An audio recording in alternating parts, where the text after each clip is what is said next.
9:01? 7:01. Good evening, everybody. Thank you for joining us. This is the Operations Policy and Planning Committee meeting for Monday, June 10th, 2024. My name is Derek Gagnon. I am chairing this meeting. The voting members tonight are myself, Trustee Painter, Trustee Kwan, and Trustee Duncan. Before we get into the meeting proper, I'd like to acknowledge that we are meeting on the traditional territories of the Lekwungen-speaking peoples, known today as the Songhees and Esquimalt nations.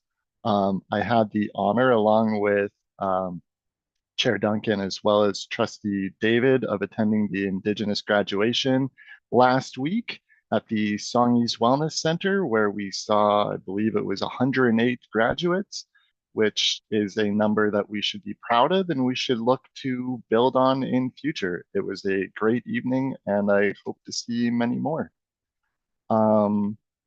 I'd like to take us into the approval of the agenda for this meeting. So if I could get a mover for that from my colleagues. Trustee Kwan, any amendments to the agenda as presented?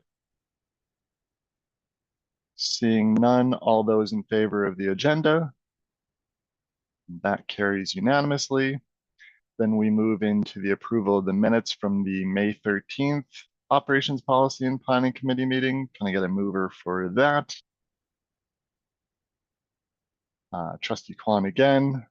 Any amendments to those minutes? Seeing none again, all those in favor? And that also passes unanimously.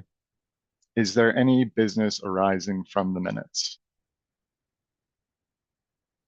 Seeing none, we move into the next part of our agenda, which is public presentations to the committee. So for the presenters this evening, you get 5 minutes for each presentation.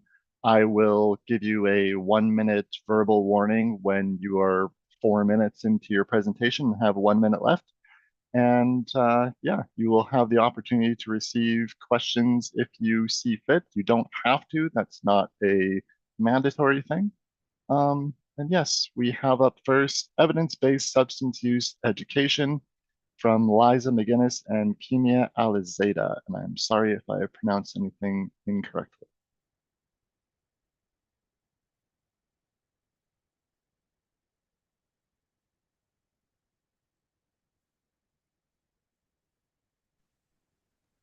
Hello. I think Lisa sent the presentation beforehand. I think she did. sent it. Would you like me just to play it then? That would be perfect. Thank you.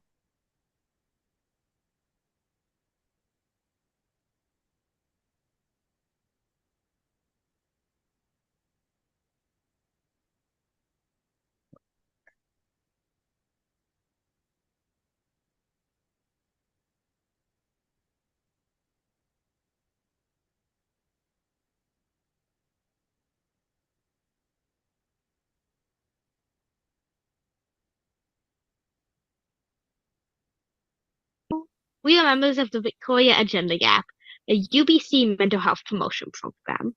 We appreciate the opportunity to present to you as members of the SD61 board. Before we start, we'd like to acknowledge the ancestral lands of the Lekwungen-speaking peoples, the Songhees and the Esquimalt nations, on whose land we have had the privilege to create our project on. Those of us presenting today are Fen, Kimia, Naima, and Nuva. We have all been or are currently students of School District 61. As a group of eager, thoughtful youth, our mission is to inspire our peers to feel safe to use their voices to create openness and meaningful policy change related to youth substance use. We are focusing on increasing trauma-informed supports and minimizing harms for all youth. Our objective today is to create long-lasting change for youth in School District 61. On April 14, 2016, the BC government declared a public health emergency. This is known as the opioid crisis. Youth are very affected by drugs, as according to the BC Centre for Disease Control, illicit drug toxicity was the leading cause of death in youth 10 to 18 years old in 2021, or in 2022 and 2023. In 2021, it was the second leading cause of death, which shows that this drug problem is getting worse, and the current programs in place are not doing enough. Looking at SD61's policies, you assume the responsibility, or the Board of Trustees assumes the responsibility to provide students with a curriculum on the prevention of substance abuse. However, substance abuse education in the form of abstinence education does not affect drug use in youth. An infamous example of a failed drug abstinence campaign was the DARE's Just Say No campaign of the 90s, which appealed to members of Congress but had little to no effect on youth's use of drugs. Secondarily, you, in your substance abuse policy, state that you wish to provide a fair and equitable response procedures and consequences regarding substance-related infractions. While you may believe the responses to be equitable and fair, they can negatively impact youth.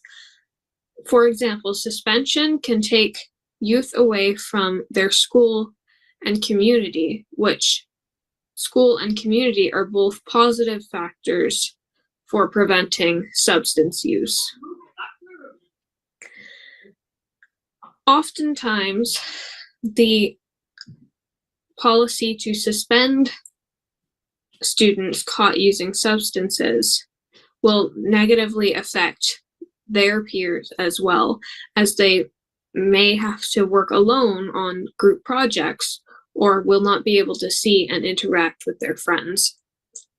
We urge you to understand our calls to action brought forward. Stop penalizing and start educating. First, implement a non-punitive response framework. We oppose the current School District 61 punitive response policies. We implore you to consider adopting the framework used by School District 68. They partnered with Island Health to promote an alternative to suspension framework. In the past, the schools in this district relied on out-of-school suspensions. Now their work keeps students in schools. They rely on in-school suspension models and supportive services referrals. Our call to action acknowledges the previous student capstone project in 2022. We are upset that the ideas presented had not been followed up upon. We applaud this work. We implore you to please act on it. Second, implement health promotion and evidence-based education for all students and their families. We call on you to implement district-wide health promotion and evidence-based education for all youth and their families. This evidence-based education should bring forward the knowledge and experiences of youth themselves. This is so students can feel safe accessing school supports regarding substance use. Youth want to be a part of the conversation and not feel excluded. This must include raising awareness about substance use and appropriate responses with school staff.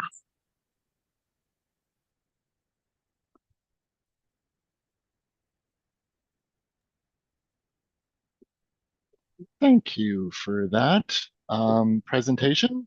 I appreciate the work and effort that went into making that. I open the floor. First of all, for those of you presenters who are here, are you willing to take questions from the trustees?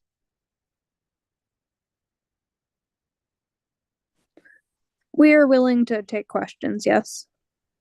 Great. I'll just open it up to my fellow trustees to see if there are any questions for the presenters. Trustee Duncan.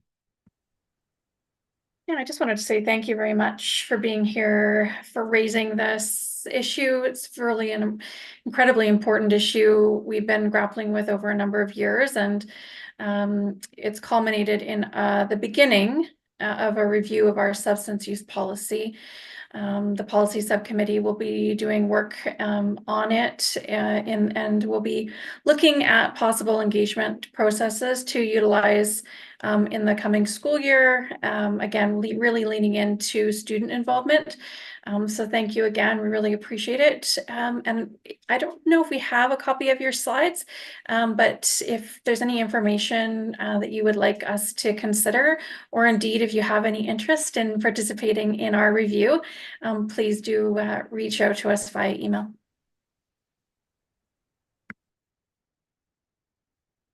Thank you, Trustee Duncan. Trustee Painter, I saw your hand up as well. Oh, thank you, Chair. Just wanted to make sure I had my notes right. Was it SD68 that was presented as an example, or Yes, it was. 68? And then That is the Nanaimo and Ladysmith School District. Thank you very much. And are you and is this the policy that are currently in place right now? Like, I'll be able to track them down, I assume, that way, but just want to confirm it's nothing that's draft or under review. No, it is currently in place.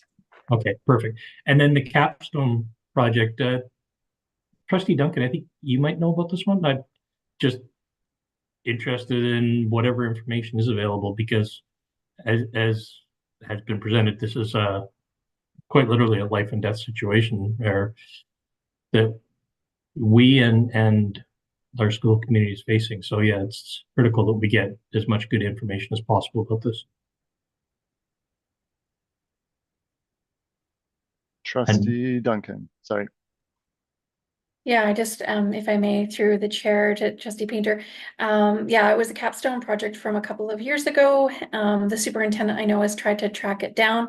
And perhaps the superintendent can speak more accurately to it, but I certainly was in the meeting when the presentation came before a standing committee. And it was an excellent overview of how we could be amending our whole sort of approach to substance use. And coming to it in a non-stigmatizing and supportive manner from a harm reduction perspective rather than a punitive or punishment perspective. Superintendent Whitten.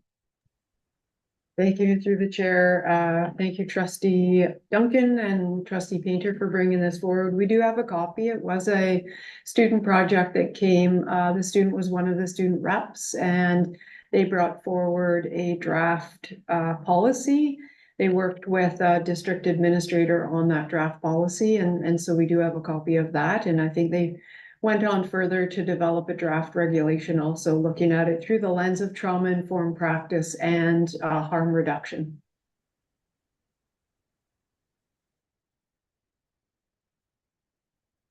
Great, thank you. Any further questions? Oh, Trustee Painter. Just a point of clarification, is it possible for that to be circulated to trustees, or is this something that's going to be reviewed as part of the policy committee? Superintendent Whitten. Certainly can circulate it, and I do believe that it is coming to policy subcommittee to review there as well. Great. With that, thank you for your presentation. We will move along to the next one in our agenda, which is brought to you by Dr. Andrew Weaver and Lori Pop of Community Advocating for Students and Safety. I'll turn it over to the two of you. As a reminder, you have 5 minutes, and I'll give you a 1-minute warning. Thank you. Can I share my screen before we begin? Before the timer starts? Yes, District Principal Powell, if that's okay.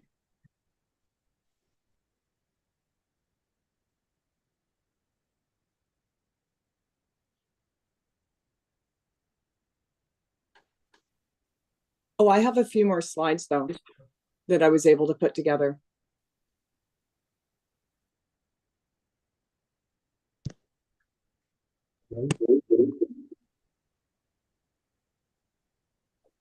Can you see my screen? Yes, we can. All right, awesome. Just give me one moment. All right, thank you. All right. Just gonna get my presentation ready. Please put away your devices. This presentation requires your full attention. I am Lori Poppy from CAS. I have 2 children in SD61. With me is Dr. Andrew Weaver. I nor any member of my family are employed by the judicial system. This past school year has been full of research, fact-finding, and consultation with professionals since this board removed the SPLO's school police liaison officers last year. We have many concerns unaddressed, including the lack of new services available to students, leaving us all feel misrepresented and ignored. Data in a letter this board continues to cite was not fact-checked and can be found in a presentation created by Victoria Blogger. This letter is focused on Vic PD, not the SPLO program, and cites that there is a large population of BIPOC students in Esquimalt High. Does the school district have data to suggest 2 youth arrests occurred at school, contradicting data in the letter? 82% of the calls to police were initiated by principals and staff, 6% by parents. Only 1 file was generated by a police officer. The Human Rights Commissioner relied on an article funded by her office that reviews research literature on SPLOs in Canada and US and sums up that there is no clear evidence in Canada.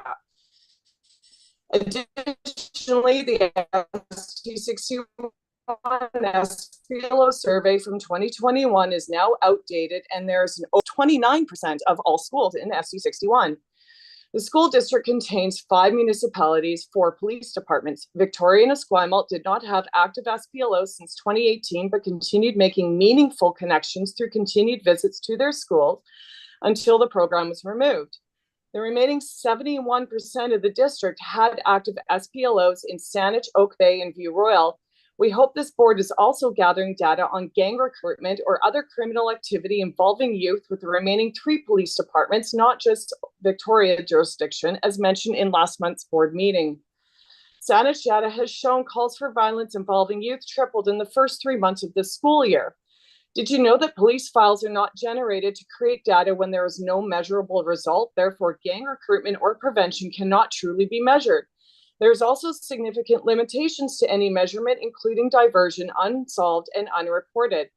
This board cites creating a communication protocol with police departments. There was a communication protocol in place where the Safe Schools coordinator of SD61 held monthly meetings with a representative from each school and the SPLOs.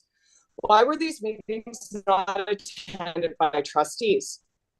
Our children, your students, are facing new and evolving issues inside and outside our schools.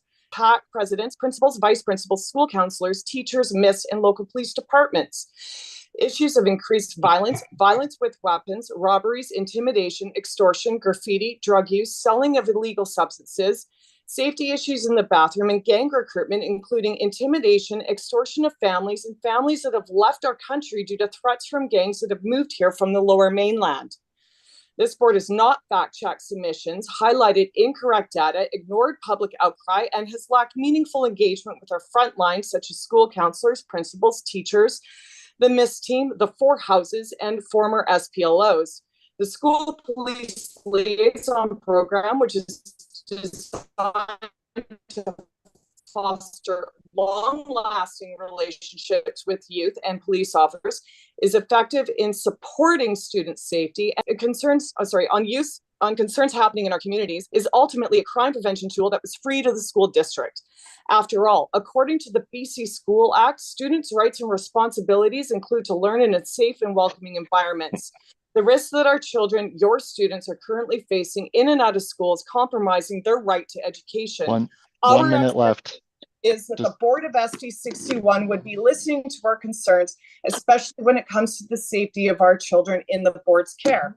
I'll leave it to you, Dr. Andrew Weaver. Thank you, Lori, for the introduction. It's ironic that today I'm speaking to the board on a day that a number of students were pepper sprayed outside Vic High earlier in the day, and I'm sure if you haven't received the notice, you will as well. My concern is with the board's interpretation, or frankly lack thereof, of the data and frankly their own data. Your own data suggests that there has been no differential concerns with respect to BIPOC and white students and parents in your community.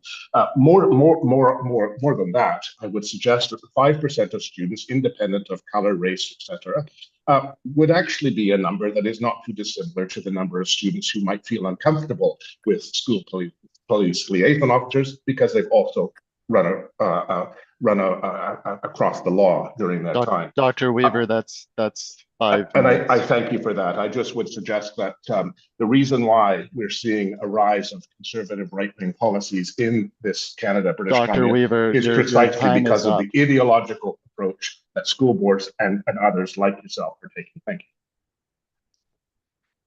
Thank you for your presentation. Any questions from my fellow trustees?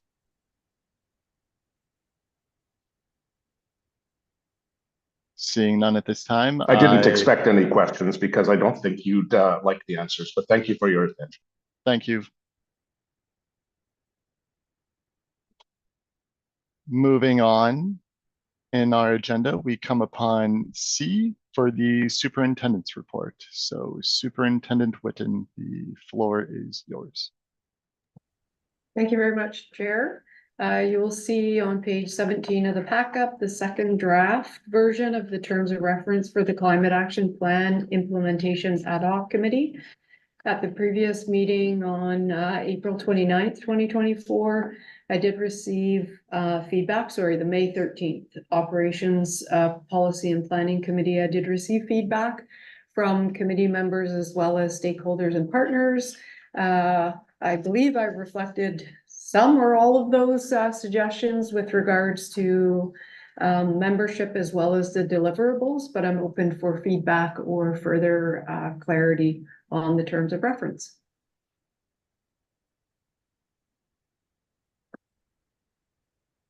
Trustee Duncan, was that a hand? Yes. It was. Thank you very much, Chair. And thank you to the superintendent for bringing back the revised draft. We appreciate you taking into account the feedback that you received last time. There were a couple of suggestions I wanted to make on this draft to hopefully get us to the point where we could look at recommending this to go to the board for approval. The first, if I may, Chair, is under purpose, and wanted to suggest a couple of changes to the wording. So after the word, let's look at line 3 of that first paragraph under purpose. At the very end of line 3, after progress,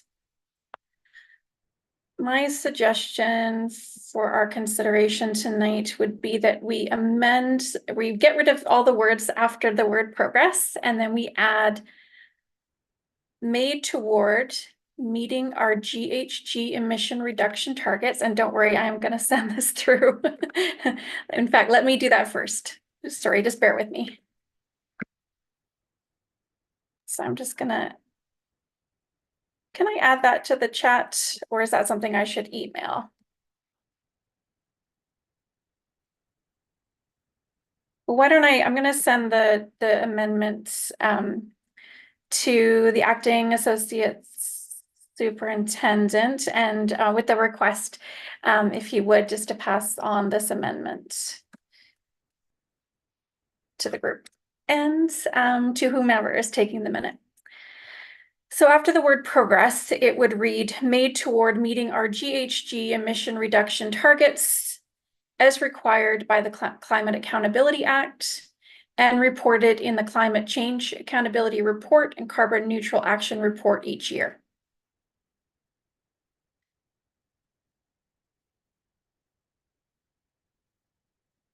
Is that something that can be forwarded to everybody else, or at the very least to whomever is taking the minute? And then perhaps I can go over it again just to make sure. Oh, wonderful. Thank you, Associate Superintendent. Okay, so it is in the chat for everyone. So again, after the word progress, it would just read made toward meeting our GHG emission reduction targets as required by the Climate Accountability Act and reported in the Climate Change Accountability Report and the Carbon Neutral Action Report each year.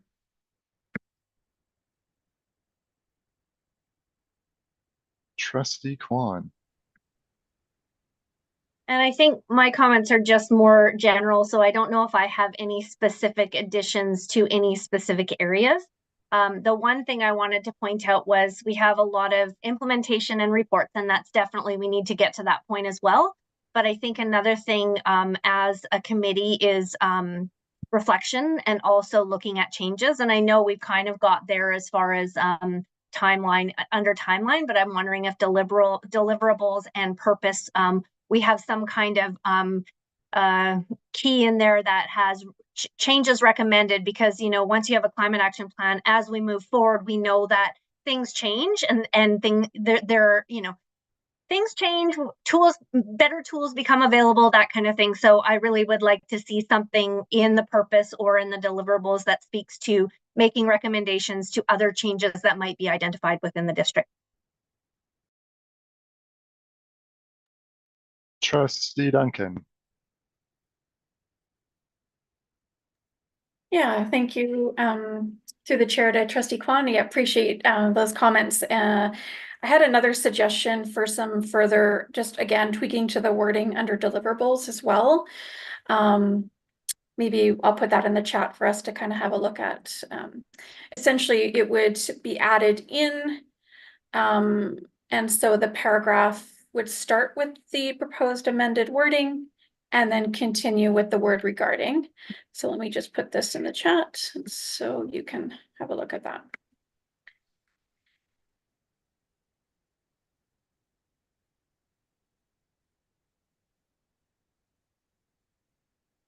Trustee Kwan, just as a brief clarification, you're back in line to speak? No? Oh, okay.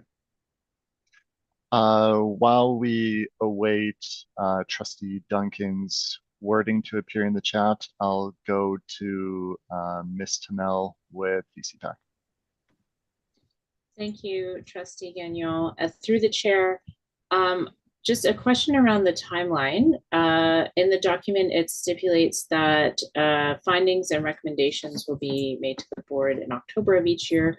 I was just wondering if it would be appropriate in the terms of reference to stipulate a minimum number of meetings per year. Thinking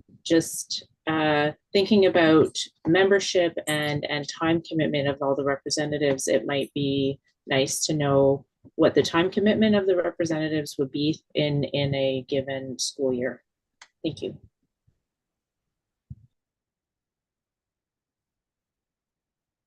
Speaking just as myself, I think it would be logical to have a, if not schedule of meetings, an understanding of how many meetings there would be in a given year to make sure that we can have as much representation as possible. Having been on the Climate Action Plan committee previously, making sure that everyone was able to attend at any given time was challenging. So I think if we were able to establish something like there was a meeting in October and another one in March, and this is just spitballing, I think that would be helpful. I'm not sure if we are voting or finalizing this document tonight, but yes, that's certainly something that we should be considering. Trustee Kwan. Yeah, actually, before I move to my point, I see that Trustee Duncan has got a point in the chat. Sorry, Trustee Duncan, if you wouldn't mind clarifying where that would sit in the terms of reference. And then I can get to my point. Trustee Duncan. Thank you, Chair. Thanks for the question, Trustee Kwan. So that would fit before, so at the very beginning of the paragraph, under deliverables, the words "to make recommendations to the board" would be removed, and the suggested wording in the chat would be inserted. And so the suggested wording would start the paragraph under deliverables and then pick up with the word "regarding." And so it would be to complete an annual review and report its findings and recommendations for change to the board regarding the implementation, measurements, and commitments of the Greater Victoria, so on and so forth, as it appears in the draft. Thank you. May I continue with my thought? You may continue, Trustee Kwan. Okay. And this is, again, for discussion. I'm really curious to hear what our partners and trustees around the table think about it as well. But just looking at that last bullet point under membership, where 2 student representatives or feedback from the student representative advisory. And, you know, I feel like we've heard and we see a lot of investment from students in this topic specifically. I actually feel like we would not have trouble finding a student representative from each family of schools to make it actually 7. But, you know, again, happy to hear what partners and trustees around the table think of that.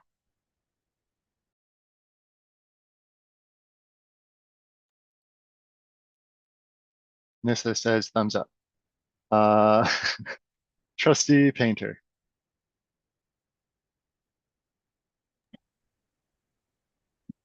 Thank you, Chair. Mike, I'm fully in support of increased student participation, but I'm also mindful of sometimes the challenges of larger committees and their overall effectiveness. So not opposed, but I don't know if necessarily having one from every family is going to be the best solution.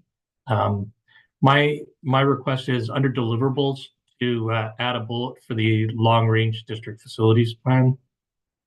As we've been advised numerous times, the greatest source of GHG emissions in the district are our facilities, and so the need to have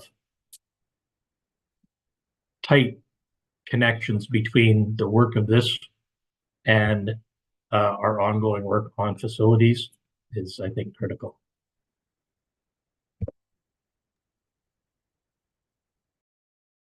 I tend to agree, especially I feel like the energy manager member of the membership is so vitally vital.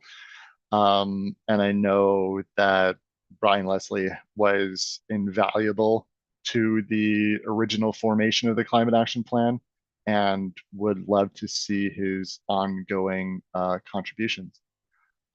Before I go to Trustee Duncan, I'll turn it over to Darren Reed with QP382. Thank you, Chair. We're talking about climate change. We're talking about the future and whatnot. And I think it wouldn't be a good thing if we did not include student representation. After all,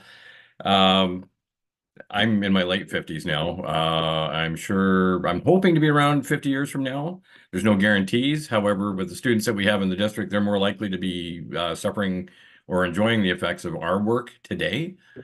But as Trustee Painter had pointed out, having too many people at the table is going to bog things down, and I don't think we would be very productive. Perhaps there's another mechanism for selecting a smaller group of student representation. And as was also said, Energy Manager Brian Leslie is probably going to be one of our leaders moving forward on this sort of on the implementation and a lot of the research. Thank you. Thank you, Darren. Trustee Duncan, did you still have a point? Yeah, but you know what, I'll yield the floor to our VC PAC rep, Nissa. I can certainly wait. I'd like to hear what Nissa has to say. Sure, Nissa. Thank you. Through the chair, I'm just wondering, in wanting to make sure that we are capturing the voice of our youth and the next generations that are going to inherit the challenges that we have in our community, and probably more that we can't anticipate, and then also carry this work forward. Is there an opportunity to propose within this terms of reference, what would we call them, workshops with a focus more on engagement with students or from across the district, not as within a committee meeting, but as a like, I don't want to say subcommittee, but opportunity to engage with students in a more fulsome way, perhaps in a different format than a formal committee meeting, and bring that input back to the committee on particular issues, because I can envision that broad strokes, we're probably all pulling in the same direction and have a good idea of things that need to be addressed. But I think it's really important to engage with youth on this issue, given that the burden of the impacts and the responsibility is going to fall to future generations. Thank you. I would just question for some of my more experienced trustee colleagues if that level of detail is what we would focus on in terms of reference, or if that was something that we would leave to the committee. But I don't know, I'll throw it over to Trustee Duncan and see if she's even thinking the same thing. Yeah, no, thank you, Chair. And thank you very much for the comments. I think I would hazard to guess that we would probably all agree that student input is absolutely critical. I think my reading of the existing terms of reference, which at the moment has 2 student representatives or feedback from the Student Representative Advisory Council. So that council does represent all 7 high schools. It is the forum, in addition to student reps attending our regularly scheduled meetings for students to feedback. That doesn't rule out the committee deciding that as part of its annual review, it wants to engage more directly or in more detail with more students. I think that would be best left to the committee to consider. But I think we could really lean into and leverage the Student Advisory Council reps as another tool in our toolkit for reaching students and having that dialogue. But perhaps the superintendent has some thoughts about that as well. Superintendent Whitten. Thank you through the chair. Yes, I agree, Trustee Duncan, that would be our venue. We meet monthly and we can certainly bring forward these topics for a full discussion with the student reps who typically take those back to the school to have a deeper conversation at the school level. I also think that we'd be looking at engaging middle schools and elementary. So I think we can find those opportunities in different forms and functions that we have existing in the district. Thank you. Nissa, did you have a follow-up to that? No, thank you. Through the chair, Superintendent Whitten answered my question about existing forums that could be leveraged. Thank you. Great. Trustee Painter.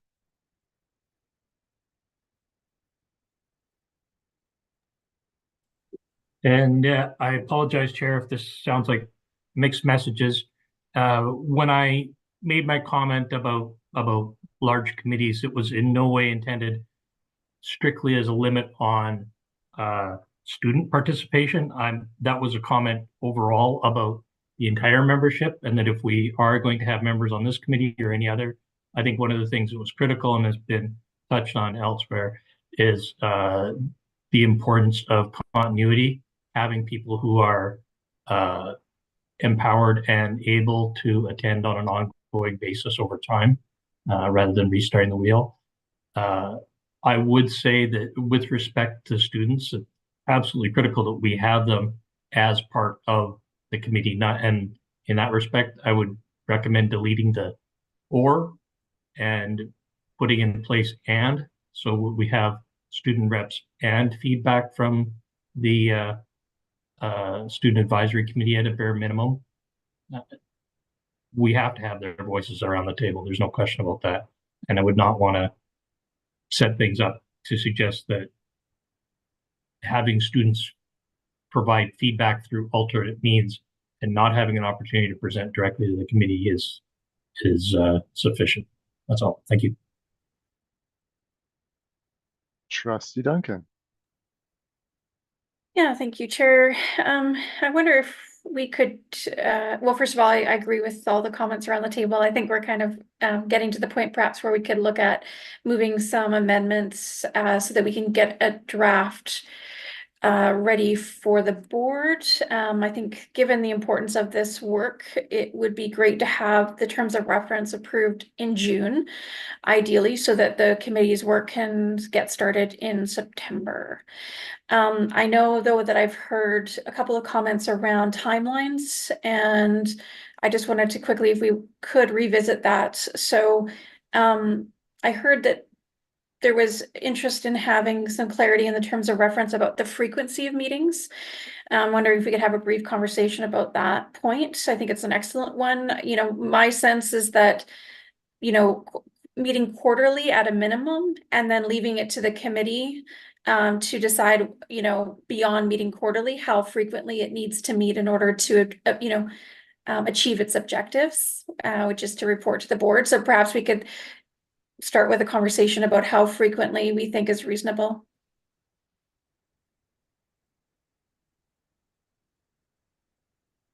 I find that quarterly would likely be reasonable. Or if we're doing quarterly, I don't know if that's three meetings per academic year and not having the quarterly meeting of the summer, or finding a way to make them all happen within the academic calendar and not having one in, say, June. Just June meetings are not necessarily the highest attended of meetings, is my biggest concern with that. But I feel like it is a very important topic, and we should be providing as many options as possible for people, so if they can't meet, say, in January, they can show up in April or June. Yeah. Nissa, the floor is yours. Thank you. And through the chair, just commenting, I know that it might be difficult to make quorum in the summer. However, I think climate change is always top of mind for us in the warmer months. So I think it would be a good idea to try and meet quarterly. Trustee Duncan. Okay. Can I suggest some wording then? Just and this is again for the timeline section. Okay, so I'm going to put this in the chat and feel free to amend at will. This is going to the associate superintendent. So the timeline would read, the committee shall complete its review and report its findings and recommendations at the regular Board of Education meeting in October each year. The committee will meet at least quarterly and as required in order to complete its work. So just leaving some flexibility, obviously, for the committee as well, but setting a bit of a minimum standard. And a thumbs up from Nissa. I thumbs up that as well. Looking to my other colleagues as well as other voices around the room, if you see that quarterly sounds like something that would be viable. Sounds good. Whole bunch of thumbs ups from Darren. So the latest, oh, Superintendent Whitten, sorry. Thank you. Just clarification. I think we can absolutely meet quarterly. I don't think we can meet in the summer, as we don't have access to students or often staff who are off, but I think we can for sure meet 4 times in the year. It'd just be into the 10-month school year. I would imagine if we did something like meeting in, and this is just looking at a straight up year, March, June, September, December, those are quarterly, and that fits within the academic calendar. I don't know if that's the best, but it fits. So Trustee Duncan's wording has been added to the chat. The committee shall complete its review and report its findings and recommendations at the regular Board of Education meeting in October each year. The committee will meet at least quarterly and as required in order to complete its work. Any thoughts or amendments or edits to that? Trustee Kwan's happy. Great. I feel, oh, Trustee Duncan. Sorry, Chair, I might be preempting what you were about to say. I just wondered if we need to, I would recommend we move a motion potentially, subject to any further comments. Potentially, for speed's sake, we could move the amendments as a group. Yeah, but yeah, just that was basically where I was going to go. I was going to suggest or ask if there was anybody who is interested in moving those amendments as a group. Trustee Kwan, I see you moving in favor. Any suggestions, Trustee Kwan, speaking to it? Yeah, just a reminder, I think the 3 amendments that Trustee Duncan suggested are in the chat, but a reminder that I think there's one other one, which is to change or to and in that last bullet point for membership. So 4 amendments altogether. Correct, yes, I would also say that. For the Superintendent Whitten. I believe there are 5 because we also added long-range facilities planning in there. And that's why we have people taking good notes. So looking to move those 5 amendments as a group. Trustee Kwan, you are moving that, great. Do we have any edits, suggestions? Seeing none, I will call the question. All those in favor of the 5 amendments as presented? And that carries unanimously. So that's great. That can then head to the Board of Education for their/our thoughts. And yeah, looking forward to seeing that. I will scroll up in my agenda to see what's next. Just confirming with the superintendent, there's nothing else under superintendent's report that you wanted to cover? Great, excellent.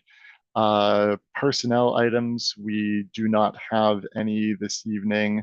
So we move into the finance and legal affairs section of the agenda, which I will turn it over to the Secretary Treasurer for her reports. Thank you, Chair. The first report that we're looking at is the monthly financial report for May. Both last year and this year were run after month end.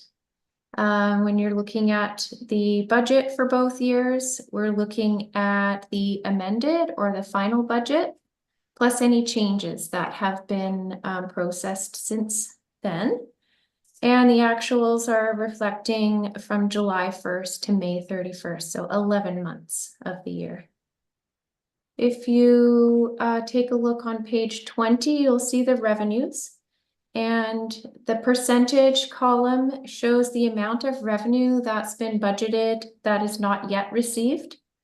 The current year, we're sitting at 9%, and that's compared to 8% in the previous year.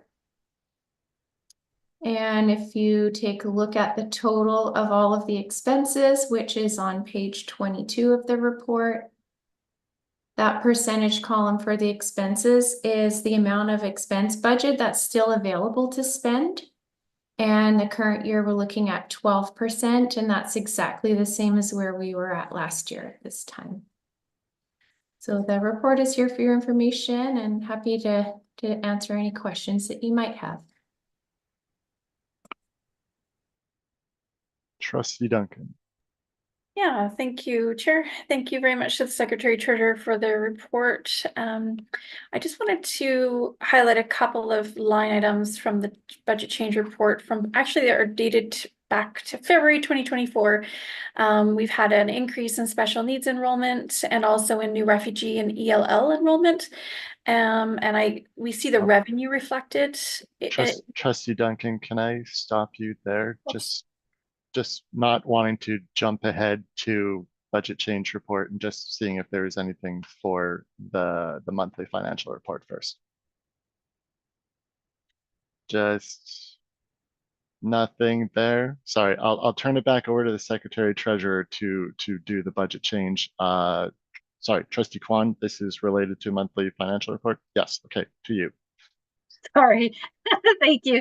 And again, it's the question I almost always ask is just as far as expectations, like we've got 1 month left, so I would assume we're probably pretty clear on what we're expecting to spend and also receive within a month, and just wondering if there's any surprises coming our way, or if we expect to collect whatever's left with revenues and pretty much spend within the whatever's available for spending, or if there's anything coming that might either be under on revenue side or over on expense side. To the Secretary Treasurer. I'm not aware of anything that is of concern with either the revenue or expenses, but I know the Associate Secretary Treasurer and her team have been working very hard with an audit right now, reviewing everything up to the end of March, and also doing some comparisons. So I'll pass it over to her if she has anything that she would like to flag for the committee. Through the chair, nothing that needs to be flagged at this point. Thank you. Any other questions pertaining to the monthly financial report? Seeing none, to the Secretary Treasurer for the budget change report. Chair, would you like me to just run through the report and then address the question afterwards? Sure, we'll do that. All right, so the budget change report starts on page 23 of the agenda package. Just a reminder that this report highlights all of the revenue changes and the larger expense changes to the budget. Well, I'm sure we'll come back to this, but there are no changes on the first page there. You will see 3 changes that are on the second page, on page 24.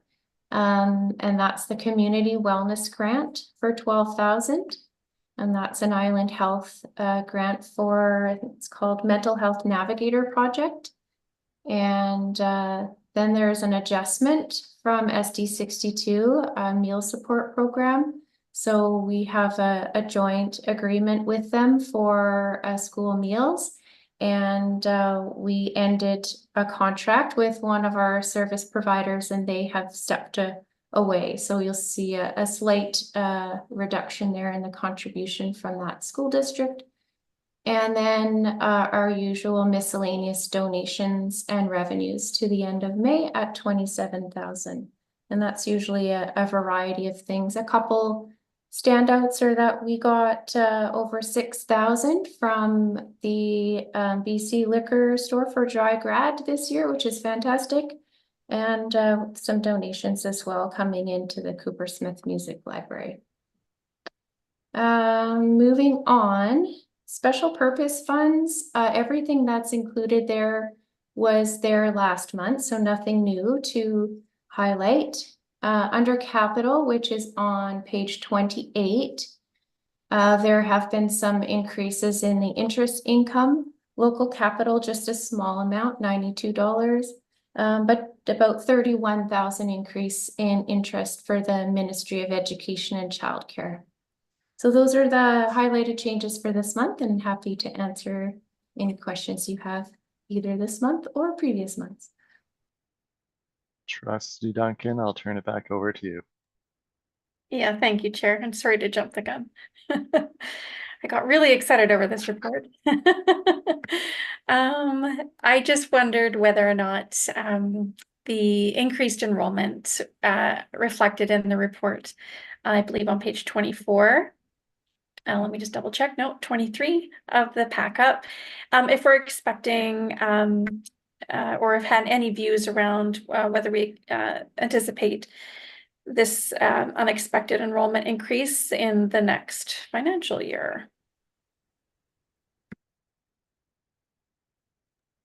Secretary Treasurer. I'll provide a general answer to that, and then we do have some projections that we've made for February 2025, but they may be based on what we knew when we created the preliminary budget. But this is the February count. So this is the actual count that's been taken. I think we anticipated that we would have inclusive education enrollment growth there. I'm not so sure about continuing education if we were anticipating. It's a smaller amount. Distributed learning, we have been seeing some enrollment declines there, and pathways and partnerships is a very small number as well. So regarding your question next year, I think Julie might be able to add some insight there. Associate Secretary Treasurer Lettner. Thank you. Through the chair, prior to submitting the September 2024 enrollment to the Ministry of Education, departments had a look at their February enrollment snapshots and tried to incorporate any changes in enrollment at that point. So it was a pretty quick turnaround, but they did factor in new students, specifically ELL and the special needs students into their projections, which would have been reflected in the preliminary budget for next year. Great. Further questions for the budget change report? Seeing none, I'll turn it once again, I think. Where am I? Once again, back over to the Secretary Treasurer for the 2025-2026 annual 5-year capital plan. Thank you, Chair. If you were in attendance at the last ops meeting last month, Marnie went through a presentation with the proposed submission for the major and minor capital projects for 2025-2026. There haven't been any changes since then to what we're proposing to submit to the ministry. Our plan is to submit at the end of June. We have, however, added one item, and that is it's in the minor capital program, the food infrastructure program, and that's the one that's been tied to the Feeding Futures, the special purpose fund that we've received. And so the acting associate superintendent, along with the district principal responsible for the Feeding Futures program, and Marnie have worked together to see what items schools might still need in regards to appliances or food storage or anything that they need to help bring their space up to a good place for providing food to the students in their schools. And so we're adding in 109,000 request there. And so that is the only change that you'll see from the last round. I don't have a list of the schools, but I believe that if you have any questions around that, either Marnie or Sean could probably help to answer that. I did update a comment also in the agenda or in the memo around the childcare capital planning. We didn't have any plans to submit for major capital and new builds. However, it has come to our attention that there are some smaller minor capital items that may be needed at some of our existing sites. The submission that we can put in for 2025-2026 is not until September 29th. And so instead of trying to rush that for this meeting, they're going to take their time to see what is actually needed. And we'll bring that back to the Operations Policy and Planning Committee meeting in September for your consideration. So there are 2 motions. I think if you have any questions at all, Marnie has all of the details that are associated. You can see the submissions. So this is what's been entered into the ministry program for submission to them. Marnie has also had conversations with the ministry about all of these items in advance of submission. The board does require to carry a motion, one for the major capital program and one for the minor capital, which gets uploaded with her submission on June 30th. So looking for support here to carry forward to the board meeting next Monday. Thank you, Secretary Treasurer. Any questions? Trustee Duncan. Thank you. And again, thank you to the Secretary Treasurer for the report. Just had a couple of questions of clarification around the childcare capital planning. I think I've mentioned that I'm glad to see that the ministry's brought this capital planning application and approval process within the usual capital planning structure for approvals. I'm wondering though whether or not the ministry is planning to introduce a new funding program to complement that and to fund ongoing maintenance and repair to childcare facilities.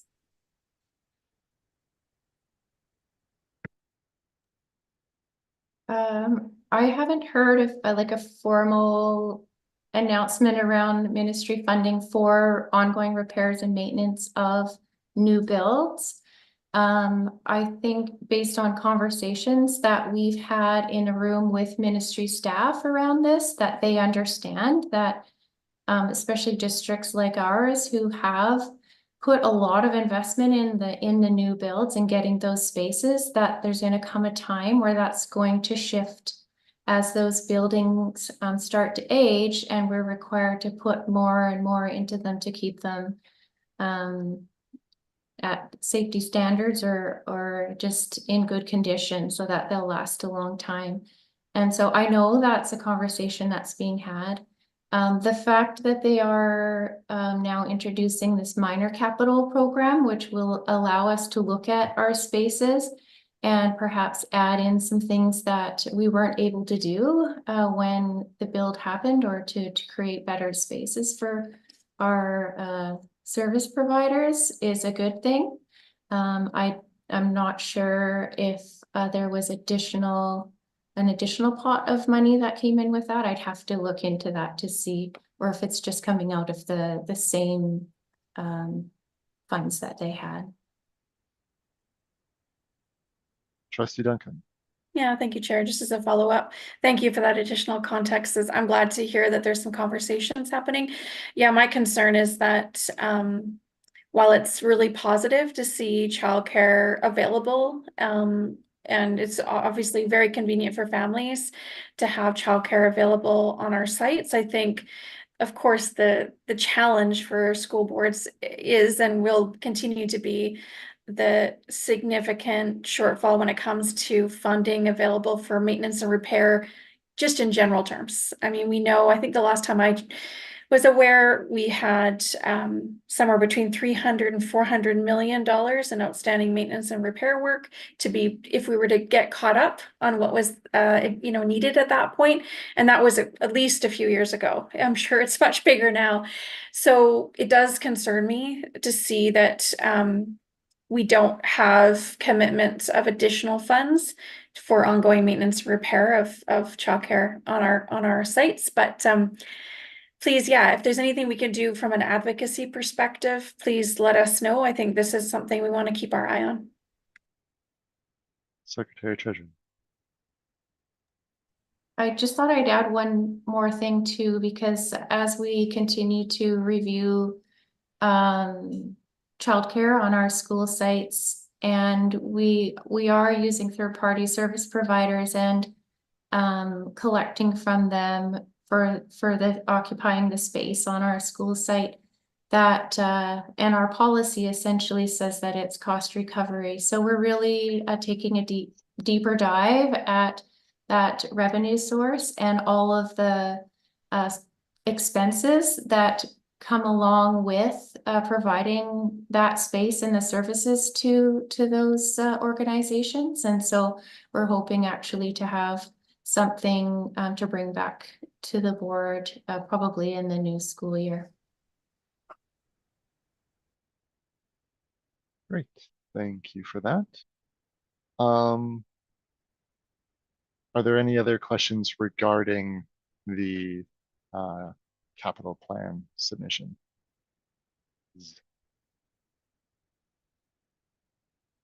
Seeing none at this time, I will look to see if there is somebody willing to move the proposed motions of the major capital programs. The first one being that the Board of Education of School District number 61, Greater Victoria, approve the proposed 5-year capital plan, major capital programs for 2025-2026, as provided on the 5-year capital plan summary for 2025-2026 for submission to the Ministry of Education and Childcare. Do I have a mover? Trustee Painter, thank you. Any discussion on the motion? Trustee Duncan. Yeah, just briefly, I just want to highlight the importance of advocacy when it comes to what we were just talking about around climate action and the major source of our emissions as a school district being our buildings. And we have a number of items, I think it's totaling $2.5 million in our submission this year around HVAC systems. And whenever and in whatever manner we can implore the ministry to fund electrification so that we're not losing the opportunity to upgrade our buildings in a way that future proofs us, then I think as a board we want to be looking at. But I appreciate that at this point our submission reflects the recommendations from staff about what is possible.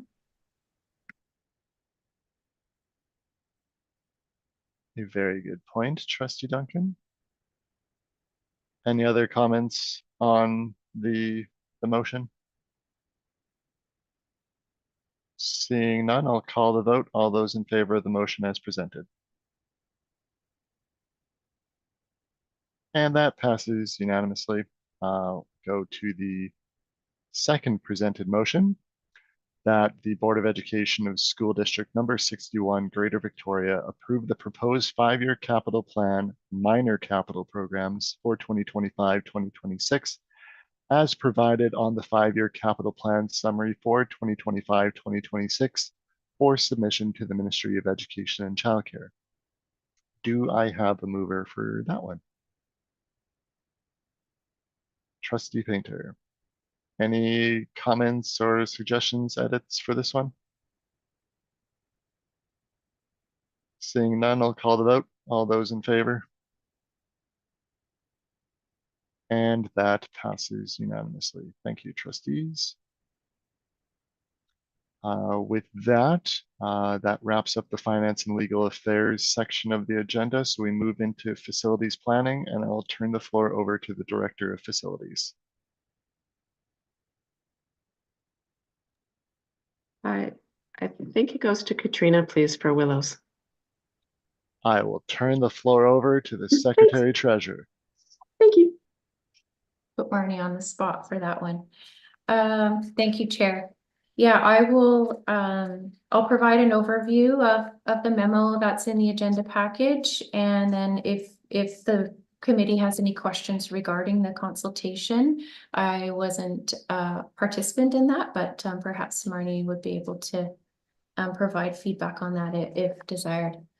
So included in the agenda package today is just some sort of general information about childcare at Willows Elementary. We have in October submitted for funding for childcare spaces at Willows Elementary. It was an application for 48 before and after school care spaces for children in kindergarten to grade 5. Funding was approved by the ministry and the funding agreement was fully executed in February. And it's not the first time that we've applied for childcare at Willows Elementary. We did apply and were successful for funding in 2018. However, there was actually a higher need at another school location, and that funding application was switched to another location. So more recently, and particularly since we've had our new acting district principal, early learning and childcare, who has been connecting with all of the school communities around their needs for before and after school care. There has been definitely an increased need for these services at Willows Elementary, partially as a result of a decline in the number of spaces that are being offered at or by the District of Oak Bay. And so historically, families from Willows have been using the care provided there, but they're having some difficulty with their staffing and we're not able to provide the same level of service. And so there's definitely a need for childcare services in that area.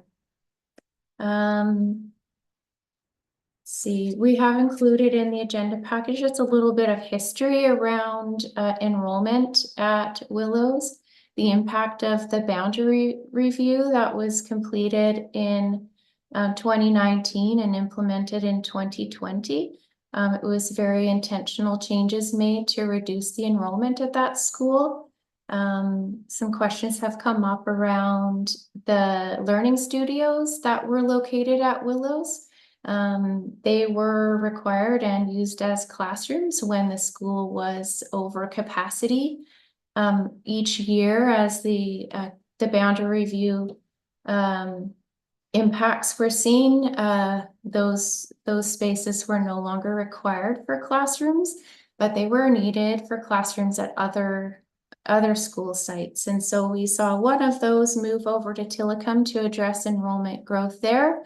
And then the other one was recently moved to Sundance Bank, as we are looking to add grade 3 into that school as it moves to be a K-5 school. And we're still working with the ministry on the PDR to get a new school or an addition there.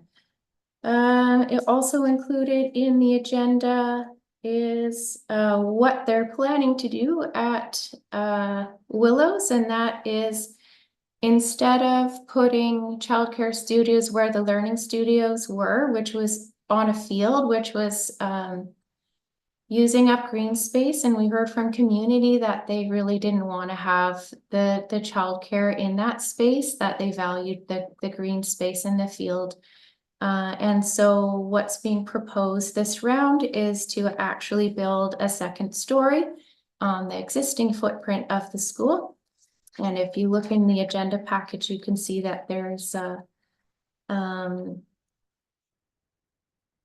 it's not really a rendering, it's like a picture, so you can see what it would look like. So it actually looks like it was always part of the school. And so that space there'll be two spaces. It'll include indoor play and storage areas, bathrooms and kitchens. At this point, the municipality generally requires us to add additional parking. We will probably just see if we can get a variance to not have additional parking. However, if parking is required, there are existing hard surface areas, so not green space, that can be converted into parking spaces. So Marnie and Charmaine and team held a community consultation with staff and neighbors. So a bulletin was sent out to all of the students and families and hand delivered to neighbors around the school. And they met, and that was on, I think that was last Wednesday on June 5th. The community mailbox is open for feedback from that event and from anyone who was unable to attend until 4 o'clock on June 21st, at which time we'll take that feedback into consideration as we move forward. So I will leave it at that, and if you have any questions, we'll do our best to answer them. Thank you, Secretary Treasurer. Trustee Painter.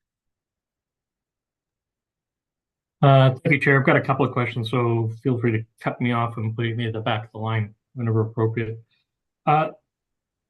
First question I had was,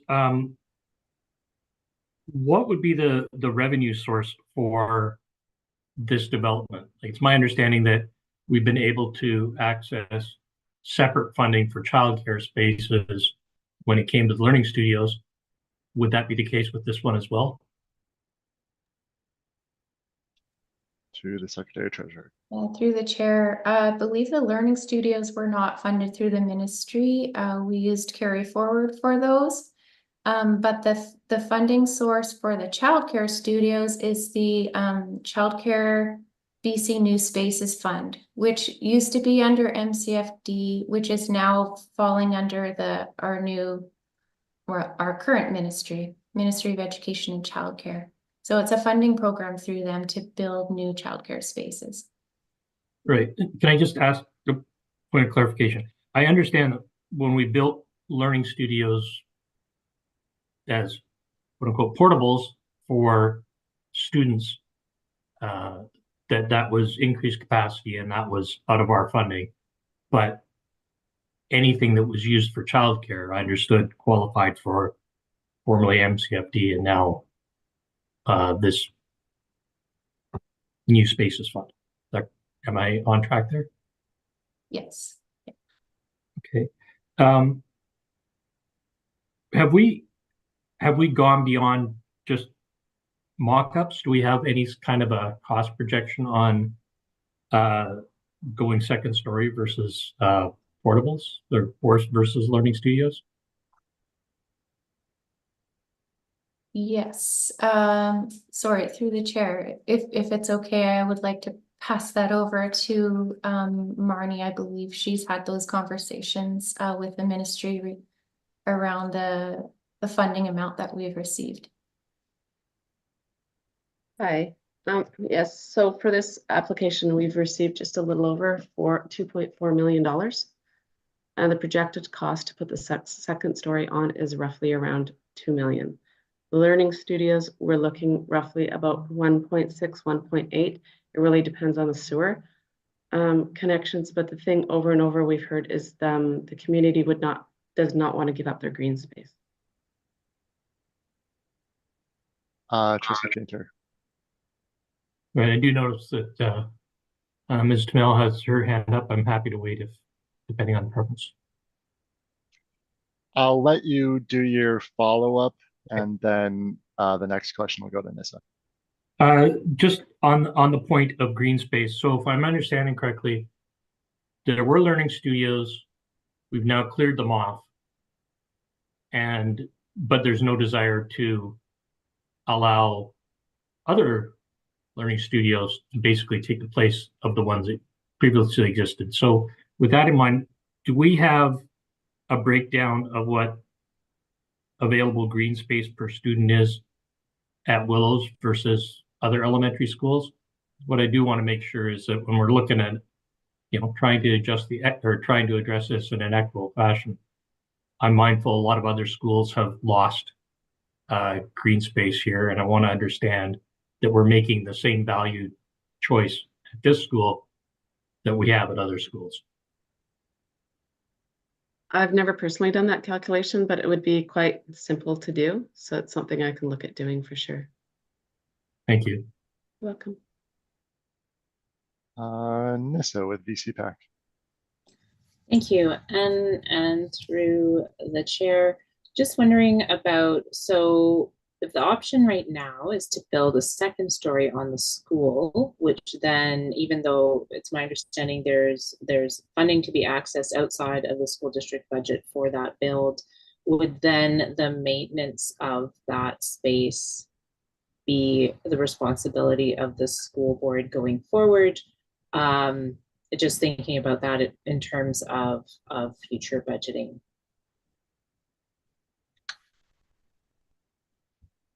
Thank you. To Secretary Treasurer.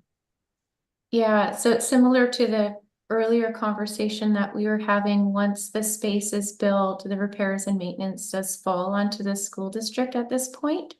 And so we would have to be mindful when we're setting our fees for the service provider in that space to ensure that we're collecting enough to cover off ongoing repairs and maintenance.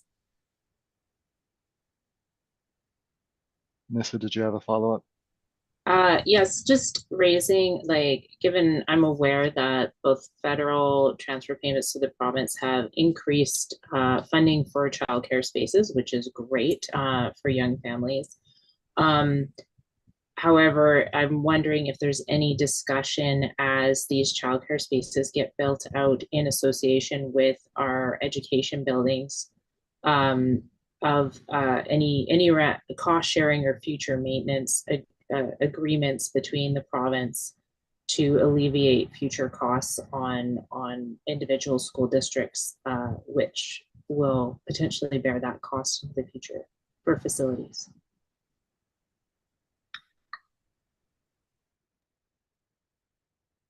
Secretary Treasurer, sorry. Thank you, Chair.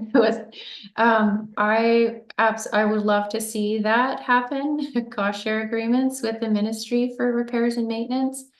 I feel like they have heard school districts, especially ones that have been doing this for a long time now and are understand the impacts, like the longer term impacts. And I'm hopeful that we will see some kind of funding coming from the ministry, recognizing that they can't just allow us to build all these spaces for them and then not help us take care of them. Yeah, so fingers crossed. Thank you. Trustee Duncan. Yeah, thank you, Chair. Yeah, I think this issue has been brewing for a while now, and I think we're very good, I think, partners to childcare providers in terms of the agreements that we've entered into, and so there's that element where we need to be, I think, really, as the Secretary Treasurer has already indicated, really deeply look at, how much we're charging, so that we have the ability to mitigate some of the risks here associated with ongoing maintenance and repair of these spaces, and hope and advocate to ensure the ministry continues to hear loud and clear that we need ministry funding. But my question was actually just around clarifying the use of space. So thank you to Secretary Treasurer and the Director of Facilities for bringing forward the memo. I appreciate being updated. We're certainly getting more questions from community, and so it's really good to be clear on what the plan is at this point. I'm still not clear about whether the new spaces funding and the addition of a second story on the existing building is intended to provide an entirely new space for before and after school provision. We're still mentioning the use of classrooms, and so I know that the School Act requires boards to first consider our K-12 learning requirements for our buildings before we layer in childcare. And so I'm just really keen to make sure that we don't lose learning spaces, and that the new funding for the addition of a second story will be a new space for before and after school care.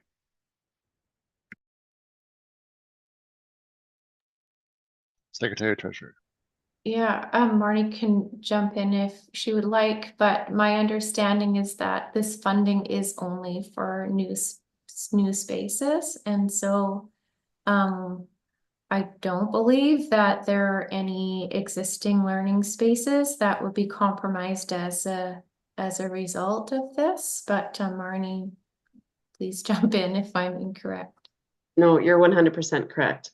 And we have looked at, just for accessibility purposes, especially when the teachers are maybe doing prep after school, having it so the childcare is on the first floor, which is currently in place, and moving the classrooms upstairs into the second floor addition.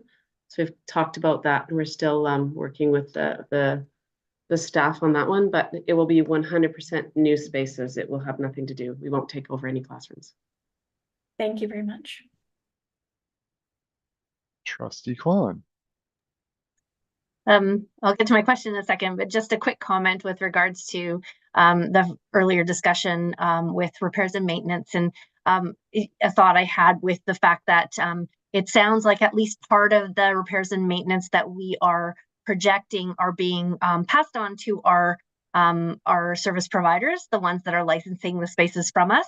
So I would think also with regards to the province and the ministry in particular, it might be in their best interest if they want to provide the cheap childcare, that it might be in their best interest to provide some of that funding for these purposes, so that the licensors are not having to pay more, and again passing that on to people paying for childcare spaces because of repairs and maintenance that are not being covered. So just a thought there. But my question was actually with regards to the licensing and who will be taking over with the licensing of these spaces once Willow starts.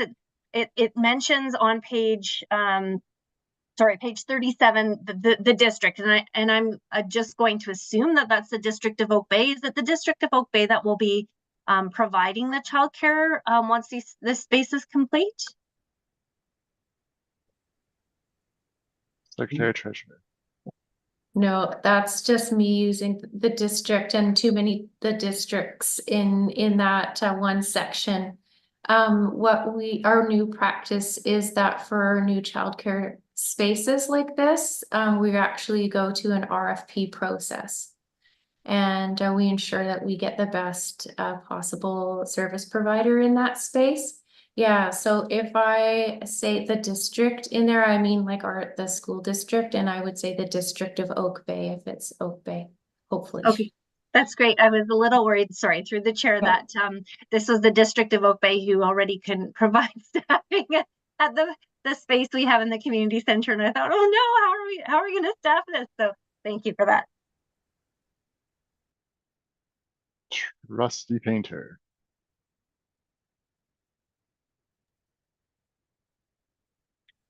I'll take asked and answered now that I think about it. Fair enough. Any other questions regarding the Secretary Treasurer's memo on the Willows Childcare Edition? Seeing none, thank you for your report and memo. Now I will turn it over to the Director of Facilities for the monthly facilities report. Okay, so the monthly table for vandalism is still in there. I'm hoping one day we'll get to 0 on all those, but this month is not our month. We still get a lot of tagging, and unfortunately we're still over our dozen windows a month. We're averaging about 15. For building maintenance, we actually submitted the PDR to the ministry today for the Oakland's work. So we're hopeful we'll get that approval before summer is through. We're still working on a lot of summer projects have actually started, or the tenders are closed, and we're working on schedules now. So it's going to be a busy summer like usual. Childcare update, both Lake Hill and Hillcrest is nearing completion, and we're working to try and get both of those open for September, or very near to September as we can. For the Sundance school, not childcare, but the Sundance classroom, the civil engineer is working on the next submission to the City of Victoria. So we're still hoping we're going to get that permit and get the kids in that portable before school starts. For operations, the team's busy just organizing summer schedule cleaning. That includes carpet cleaning, woodshop cleaning, along with all the other full school deep cleans that they do. And the cartage team has been really busy delivering boxes in anticipation, in anticipation of the many teacher moves that are going to be happening over the summer months. For transportation, they're really busy with year-end field trips. The bus drivers are doing multiple trips a day now, and they've approved all the inclusive bus drivers for 24-25, and they're now working on the routes with third wave. The network communications team, they're still busy repairing tech packages. They finished the Sundance gym projection and audio installation. It's a big project. They're still working with TELUS on the many schools on their fiber optic cable upgrade, and Wi-Fi at Lake Hill's now been upgrading, and they're working on the Glanford Wi-Fi upgrade. And tech packages have been installed in a number of our schools, and the doors at Glanford, we're starting on a rekeying project, both inside and outside. So Glanford and Esquimalt are underway. Energy projects, we're already on to next year's lighting upgrades. So Oak Bay is about 20% complete, and Brian's working on the continuous optimization, and the carbon change accountability reports is complete and submitted. So that's in a nutshell what we've been doing for the month. Any questions? Trustee Duncan. Yeah, thank you, Chair, and thank you to the Director of Facilities for all the hard work. Please pass on our thanks to the team as well. I wanted to just touch base with you on the school protection program walkthrough. I wonder if they produced a report of some kind outlining their findings, and if so, if you could provide that to the board. Do you want me to provide every single school? So they do provide reports, and it's into every single school and everything that they want to see. And then we take that report and we make work orders for the various items. And then if they're a facility project, if their principals can take care of them, like maybe there's egress in doorways, we send that off to that little snippet of the report off to the different schools to take care of. And then SPP comes back once a year and walks through our reports to make sure what they've asked us to do is completed. And then they always find new stuff for us to do. So we definitely do have reports. They're quite large, but happy to share them. Trustee Duncan, that's a follow-up? Yeah, it is. Yeah, thank you very much for that clarification. Is there an executive summary or some way that we could glean a bit of information about the types of things that the SPP is finding? And do they do any kind of risk prioritization in terms of saying, like, you know, these are the highest priority repairs or areas that we need you to address because they pose the highest risk? Any kind of trend analysis that can be gleaned. Obviously, we don't need to see the detailed line by line report of what repairs need doing, but at the same time, if there's an opportunity for the board to get a sense of what's being identified, where the areas of risk are, what the priorities are in terms of building maintenance and repair, especially from an SPP perspective, because they're looking at it from the perspective of risk mitigation in a way that it might be quite useful for the board. So I'll just leave it with you and perhaps Secretary Treasurer, and you can let us know what you think would be helpful. I can answer some of that right now, actually. So a lot of the things that they've targeted inside, a lot has to do with egress. So elementaries, they only want to see 20% of the walls covered in paper. They don't want to see full walls covered. They don't want to see windows covered. They want to see so many feet away from a doorway. So if there's a fire, the students can easily get out of the doorway.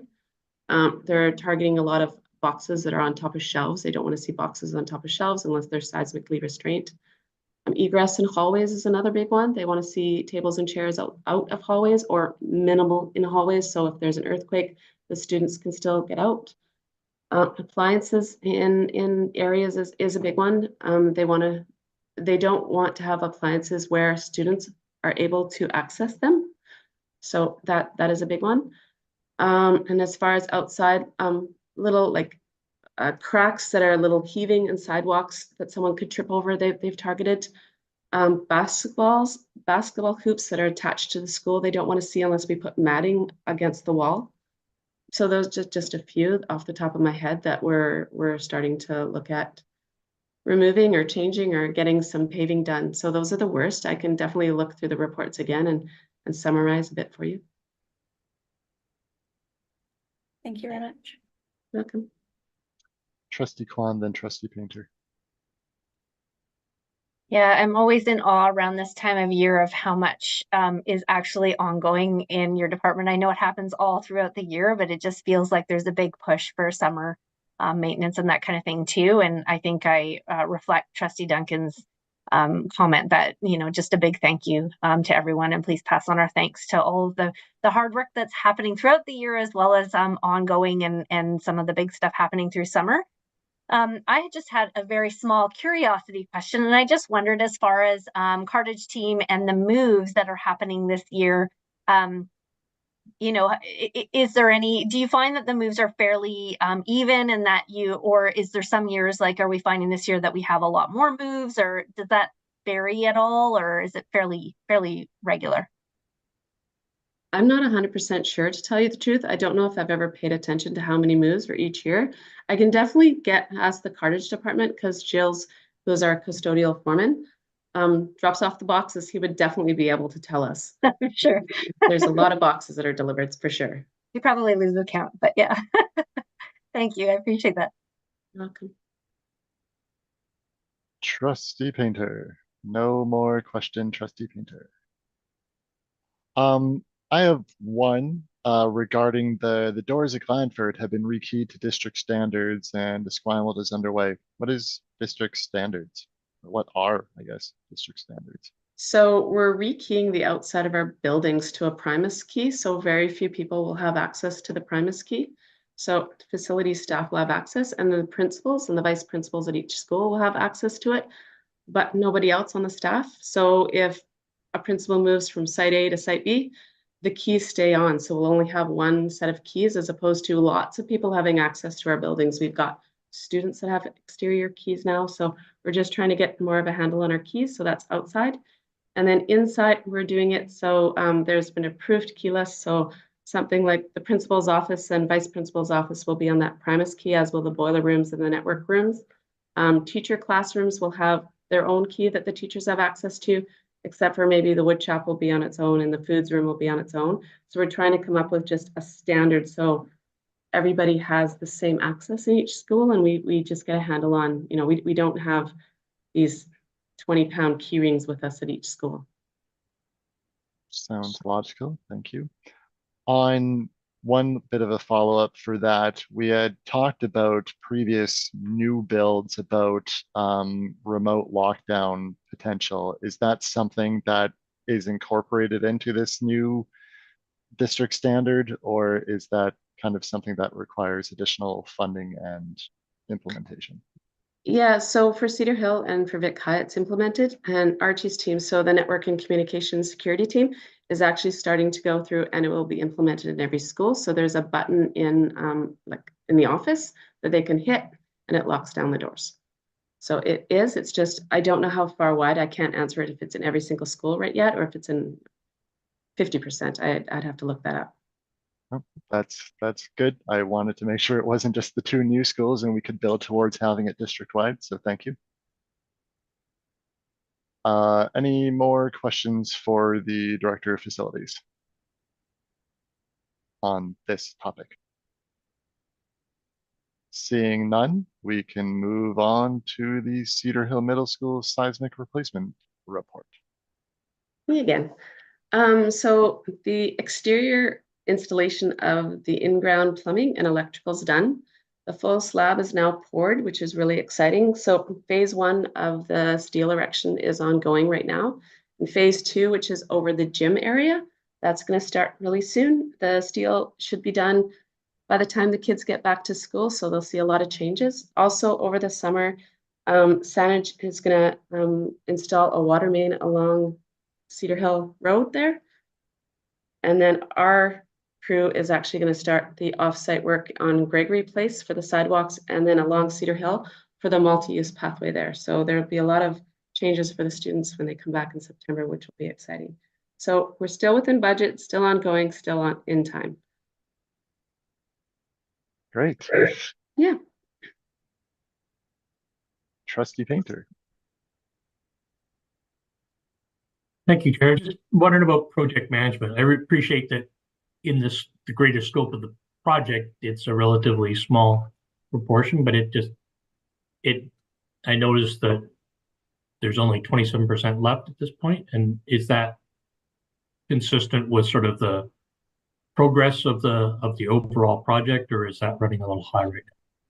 It's running a little high. We just have to put money into the budget. That's all that is. Okay. Trustee Kwan. More just a comment. I drive past there quite often, and it's just exciting. I had my youngest in the car, and they were just so excited to see all the steel going up and the second floor. So that's exciting. And just a note to self to avoid Cedar Hill over the summer while the water main is happening. Yes, good point for everybody. Don't drive down that road for the summer. Easier said than done, I'm sure. Any more questions pertaining to the Cedar Hill Middle School seismic replacement? Seeing none, I will say thank you to the Director of Facilities for your reports. Thanks. We move along to public disclosure of in-camera items. We do not have any for this month. Looking to see if we have any new business. I see none. Notice of motion. Looking to my fellow trustees. Nobody's interested. That's okay. General announcements. Seeing none, I will look for a motion to adjourn.